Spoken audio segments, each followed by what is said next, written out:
Right, okay. Well, good evening, everyone. An extremely warm welcome to you. Thank you for joining us. And my name is James Sanderson. I'm the host for our Zoom call tonight. And we have an amazing guest with us tonight, Michelle Morris, who is a recently crowned PMD from Northern Ireland. And the last time I saw Michelle was in Marrakesh and on our amazing PMD trip that you've probably heard about. So that was fantastic. But it was at that place where I thought, you know what, we must have Michelle as a guest. And so Michelle, it's such a great pleasure to welcome you to the call tonight. And how are you? Thank you very much, James. I'm absolutely buzzing. We've had a brilliant day. And now when you mention Marrakesh, I have this vision of you going like this in a dance floor. I don't quite know what I was pointing at, but anyway, you know. I had no idea either. And there was no alcohol whatsoever had passed your lips. Ever. No, exactly. No, you're dead right. You're dead right. Who knows? It was a mystery. It was a mystery. Total mystery. The mystery of Marrakesh. Great. So look, it's amazing to have you on tonight. And thank you so much. We're all really wowed by your success. You know, there are a lot of people that have come in that have had huge success, but your success really has been spectacular. And I think everybody's just on the edge of their seat tonight, wanting to know how you've done it. You know, what is your secret as such? But I think, you know, everything will unfold as we move on. So just to let everybody know the program tonight, what we do is I've got a number of different very interesting questions I hope you'll find to ask Michelle. And then we're going to do that up until 9. And then at 9, we're going to stop, and then we're going to move into the question and answer. And that, frankly, is always the most... Sorry, Michelle, I didn't tell you that. No, you didn't tell me that. I didn't tell you that. So at 9 o'clock, we're going to move into question and answer. And that is the most valuable time because that gives everyone the opportunity to ask questions. So whatever questions that may come up in your mind as we go through tonight, put them on the chat box at the bottom that you'll see. Bottom bar, and I'll do my very best to get through everybody's questions and to ask Michelle her wisdom, her guru wisdom. So Michelle, let's just start off very quickly. I know everybody's going to be so interested. They're going to be thinking, what's her background? So tell us a little bit about your background. What have you been doing, you know, in a sense, up until the point of Juice Plus? Okay, my background's pretty unusual. Well, it's not unusual. It's just very varied. I am a mum of 3, a grandmum of 2. I used to be in the car industry for 10 years. I was a corporate sales manager for them, and then I decided that I didn't want to actually sell anymore, and I wanted to go and help people. So I went back to university to study social work, and I did 5 years of study, got myself exceptionally broke, and loved what I did. But social work obviously is a limit. In Northern Ireland, it's very, very different to the UK because it's listed with the Health Authority. In mainland UK, it can change quite a lot. But I have been a child protection social worker. So yeah, it's all a wee bit strange because, as I say, like I'm 38, 39. God, I don't know what age I am, James. I'm 39, and I've had 2 careers already. You know, one I was very successful in, and the second one I was just about to really start, which is social work. So this is a wee bit different from all of that, but obviously working with people. Yeah. So tell us, how did you first come across Juice Plus?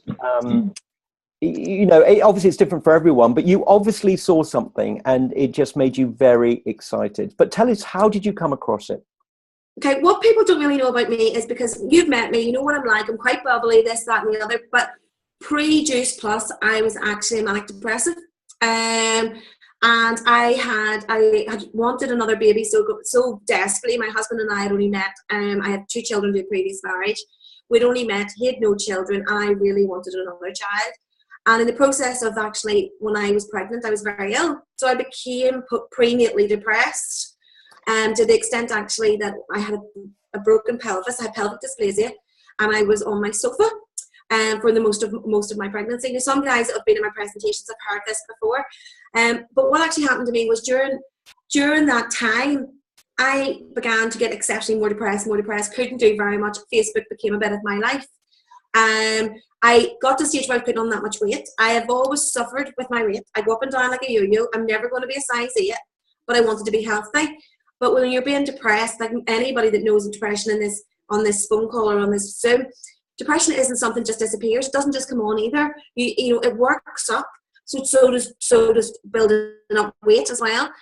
So when my daughter was born, emergency section, 8 months, I hadn't been able to move. And I then was very, very, very postnatally depressed. I had this little baby, this little bundle of joy was all I wanted.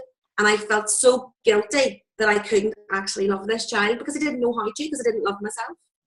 So my husband and I, we were all working things through, and I was also a mum who was breastfeeding. Well, anybody that tells you you lose weight breastfeeding is telling lies, because I got bigger and bigger and even bigger. And I got to the stage where I actually started feeling that I was coming into the sofa. So as much as I was trying my hardest with Emily, who I totally adore, it just got to the stage where I had to do something. And being on Facebook, I seen Sinead Kavanagh, who's my upline, who is absolutely amazing, posting, and it was a sponsored post on Facebook about a weight loss plan called Let's Get Skinny. And at the time, we were also very much in debt because we had 2 really good wages, and then all of a sudden I couldn't work. And so we met at an older age, adult debt, and we were skinned. And it was actually cheaper for me to buy the shakes than actually go and do a weekly shop. Now that's ridiculous when you think about it, but that's actually what it worked out at. So I ordered the shakes, I got onto the plan, and I lost 13 pounds in 2 weeks. And that was me hooked. But the best thing about it was my energy levels changed, my depression changed, and eventually then I upgraded to the premium capsules, and then that was it. I haven't had an antidepressant since, and that's 2 years ago now. Wow. So to me, the products are absolutely, you live by the product. You know, everybody sees me as this mad, like a wee bit of a lunatic, a bit like yourself, James, you know, always up for a laugh. But there is a very, very low side to me, and it's Juice Plus that stopped that being there. Yeah. You know, and when you've got that gut feeling about something, you don't want to ever let go of it now. No. Well, Michelle, thank you for sharing that. I mean, obviously, that's a very, very deep thing that you shared with us. But a lot of people will identify with that. I mean, myself included. I mean, I've suffered from depression as well, and it's a heavy thing. I mean, I haven't had it for years and years and years, but I mean, it is a heavy thing. And some people say, "Oh, you know, just pull yourself together." But you know, it's not the issue. It's a weird thing. But anyway, It's so lovely to hear that you are. You know, feeling so much better and so much on top of the things, and I can just see that written all over you.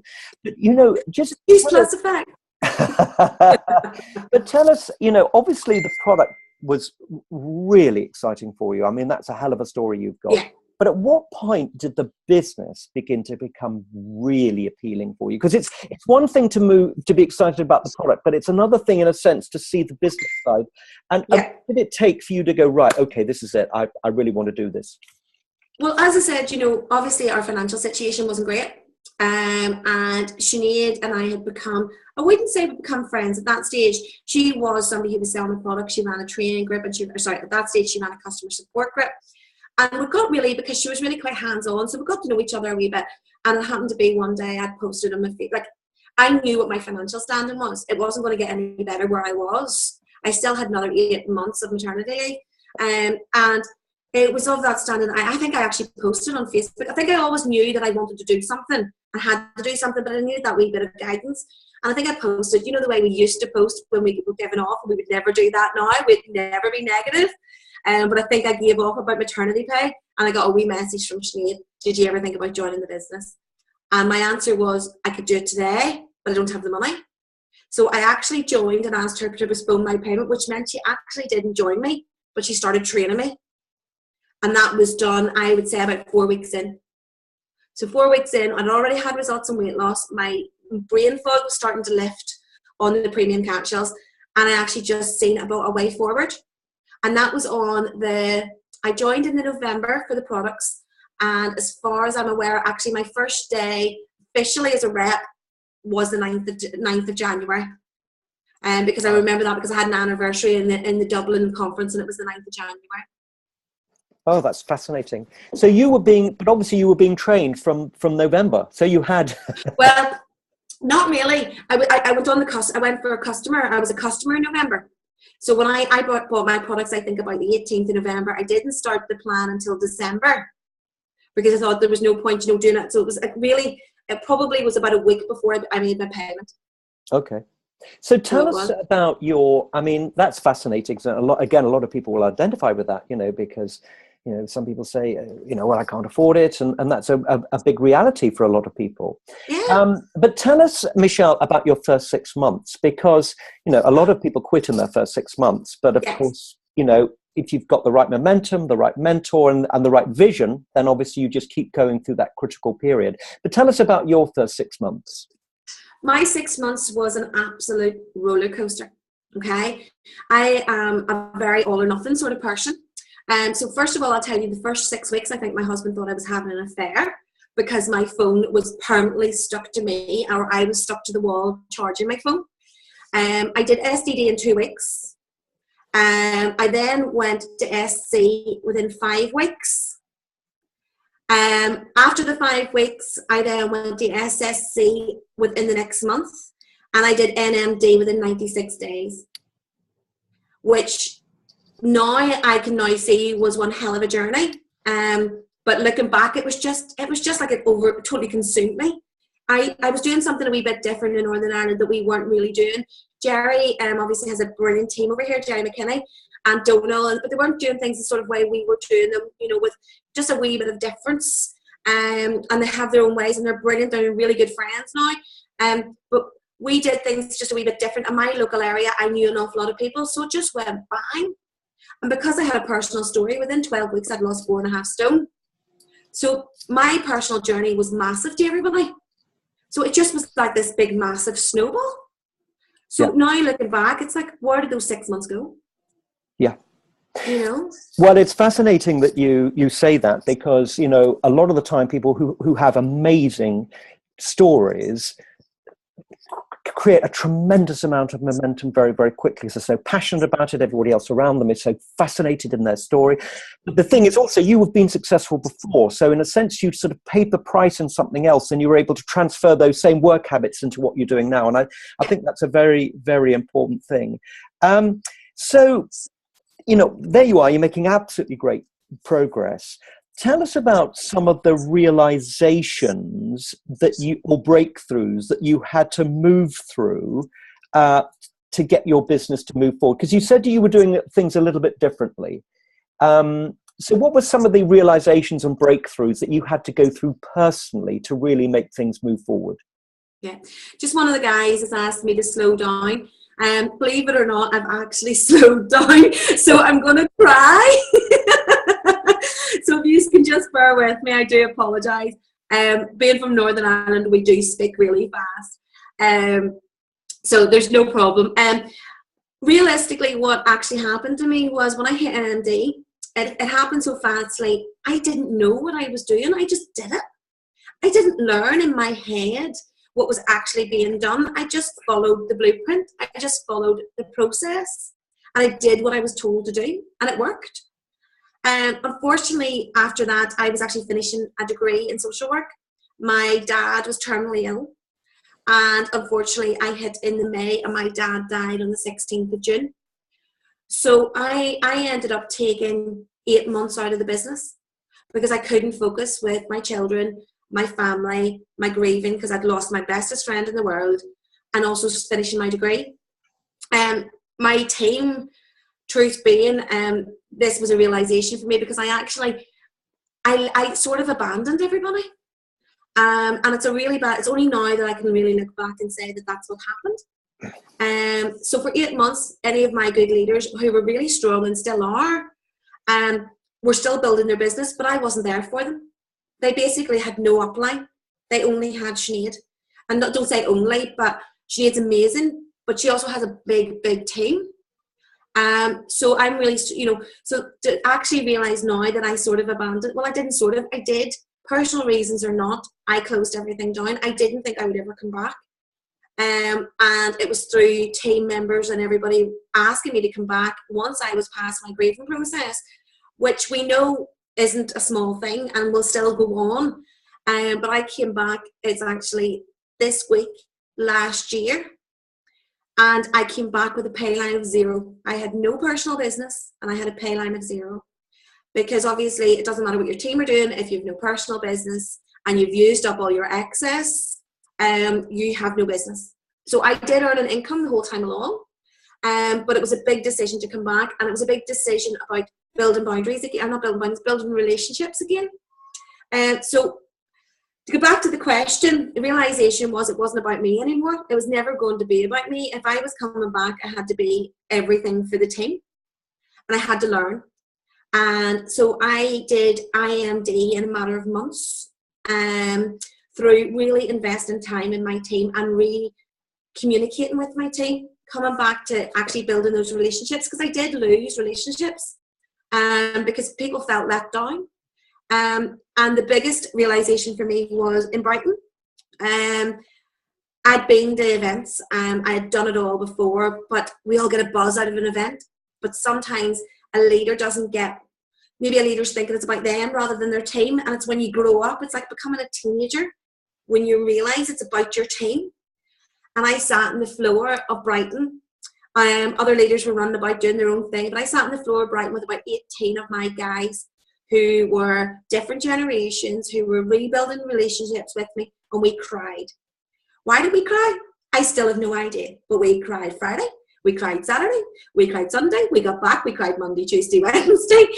And it was because I think the realization was I sat and watched friends of mine on stage talking about being able to move house, have a pony when they thought they were never going to actually be able to pay for school dinners. Mums really doing it for themselves, because a lot of my team are mums. And it just was like a wake-up call for me that this is what I should be doing. And by helping other people, I would succeed. And I'm still getting chills because I even remember telling this story when I was at EMD school. And it was just like everybody meeting together, coming together to say, we're going in one direction, we have to get rid of the past and all work towards each other. And it was brilliant. And from then, it has always been, let's do something for everybody, because there's no I in team whatsoever. I know that sounds totally cliche, but we all work really well together now, which is brilliant. And were these were existing team members that you'd had all along, were they? And they'd still been moving, had they? So when you say you had no pay line, I mean, you were not earning.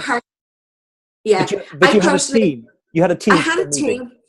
Yeah, I had a team that, truth being, when I left, not saying that I affected them, but I did, because they lost confidence. So they were doing well, but maybe not to their full potential. Not because of me, because they were sort of like, you know, the girls are really strong, but we all went through we were good friends, so we obviously lost a relationship there. Yeah. And like anything, there was more, you know, I was losing, I was grieving, but they were also finding their feet.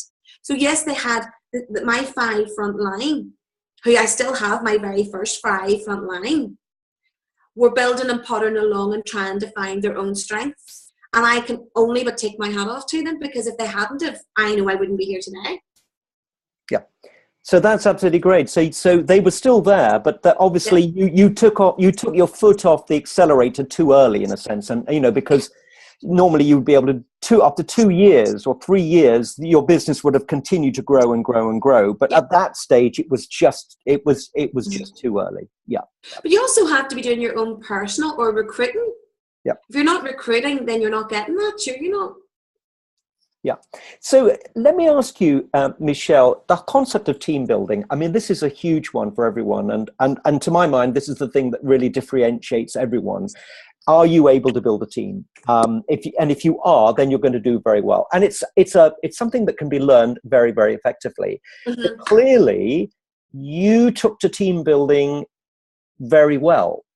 But how did you learn it? And how did you manage to master the real core skill of team building to really build a big team? I think because probably the easiest thing for me to say is I get lonely very fast. There's no point doing things all the time by yourself and feeling like you're succeeding when you have actually nobody to share it with. I was only in the business 2 weeks and I recruited. Because it just seemed like the best thing, because I was telling people what was happening for me. I was already getting sales. I could see I was going to have a good wage. Now, don't get me wrong. I know this isn't the same for everybody. I know there's girls in my team, it could be a year before they recruit a rep, but it has to be the right time for them. There is no point trying to recruit 15 people if it's not in your mindset to work with them. Because I've also had guys in the team who will recruit loads and then leave them, and nobody's guiding these guys. Because yes, it's your own business, but you still need guidance.